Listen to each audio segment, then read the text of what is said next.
Dando continuidade a um cronograma de atividades do Ministério da Agricultura e Pecuária, que tem percorrido diversos estados do Brasil desde agosto, a Assembleia Legislativa promoveu nesta tarde uma audiência pública com o tema As Questões Fundiárias de Mato Grosso do Sul.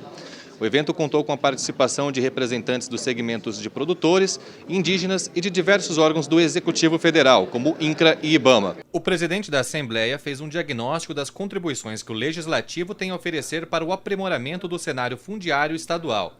Ele ainda anunciou que um convênio com o INCRA, o Instituto Nacional de Colonização e Reforma Agrária, deve ser firmado em breve.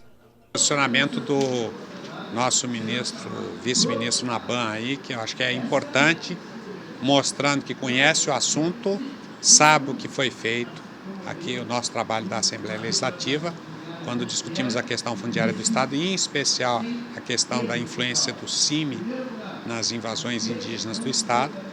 Na sequência, traz aqui o problema do INCRA, dos assentados, que estão sem título desde quando começou o programa de assentamento no Brasil. Então, é uma coisa que nós estamos colaborando com o Badu, que é o diretor do INCRA do Estado, inclusive num convênio que vamos assinar nos próximos dias, para que ele possa estar fazendo a atualização cadastral. Neste projeto enviado pelo governo do Estado, consta um item importante, que é a primeira escritura não vai pagar nenhum tipo de taxa para nenhum tipo de cartório ou Estado, vai ser colocado imediatamente. Então existe um programa de regularização do Brasil, mas tem um programa de regularização aqui, prestigiado pelo governador Reinaldo Azambuja. Então tudo isso faz parte de um bojo de decisões que nós estamos vendo serem tomadas aqui, numa audiência que foi solicitada pelo vice-ministro Naban e que a gente está fazendo com que aconteça para que as pessoas entendam como está o funcionamento do governo nesse momento. Mato Grosso do Sul é o 8º estado a ser visitado pela comitiva do governo federal. Para o secretário especial de Assuntos Fundiários, Luiz Antônio Naban Garcia, a questão tem sido abordada como interesse nacional, sem distinções entre os estados. Todos os estados da federação são iguais, tá? E o que acontece é que, em função de uma situação onde foi inclusive decretado a GLO, a Garantia da Lei e da Ordem, nos 9 estados da Amazônia Legal, em função de tudo que veio acontecendo, incêndios e etc., isso tudo tem uma ligação muito forte com a questão da regularização fundiária. Então foi dado por nós uma prioridade aos 9 estados do Amazônia Legal. Um dos órgãos federais que compõem o grupo de estudos é a FUNAI, que tem Marcelo Xavier à frente de sua presidência desde julho. Ele indicou como a fundação pretende agir. Aqui pretendo ouvir os reclamos e os anseios de toda a comunidade para dali trazer algumas soluções. Creio que não serão tão rápidas quanto a vontade de todos. Afinal, nós já vivemos isso, é um procedimento de décadas de propriedades invadidas, de tumultos envolvendo a questão indígena no Estado. Eu costumo dizer o seguinte, que se a questão indígena estivesse em ordem, nós não teríamos esse reflexo que temos hoje no Estado de 144 propriedades invadidas. Isso traz problema aos municípios, às famílias e aos próprios indígenas.